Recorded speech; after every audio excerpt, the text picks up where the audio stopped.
Եգիպտոսի Իսմայիլիա քաղաքում շարունակվող ծանրամարտի երիտասարդների աշխարհի առաջնության տղամարդկանց 94 կգ քաշային կարգում Հայաստանը ներկայացնող Վալերիկ Մովսիսյանը պոկում վարժությունում 164 կգ արդյունքով բրոնզե մեդալագիր դարձավ։ Հրում վարժությունը Մովսիսյանի մոտ չստացվեց, նա 0 ստացավ և երկամարտի արդյունք չունեցավ։ Ներկայացնում ենք պոկում վարժությունով նրա մոտեցումները։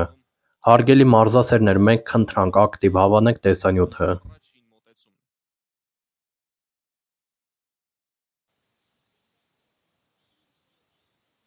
Վերջին նշումներն է լսում Խաչատրյանի երիտասարդների ավագականի ավագ մարզչի եւ երկրորդ մարզիչ Վարամ Գևորգյանի։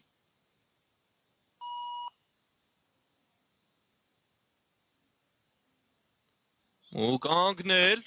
հրաշալի աշխատեց։ Մարզության առաջատարն է մեկ մոտեցումով դառնում Վալերիկ Մովսիսյանը։ Տեխնիկապես մոտեցման համար եւ 164 կգ։ Շատ կարևոր մոտեցում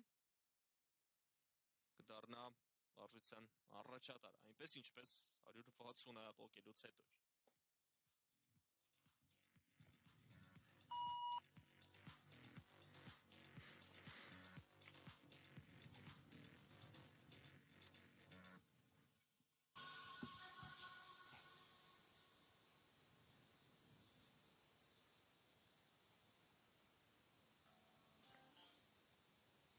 Պահել ու կանգնել, հրաշալի է աշխատում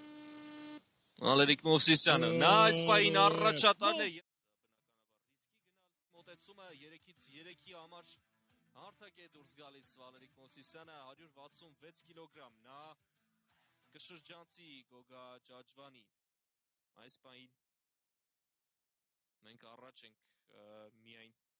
այսպես մեդալի համար պայքարում Լոիզա Մեդինայից, բայց վենեսուելացին և վրացին մեկ մոտեցում ունեն պահեստում, իսկ Վալերիկ Մովսիսյանը քիչ անց ավարտելու է ելույթը պոկում վարժությունում։ Շատ ափսոս, բայց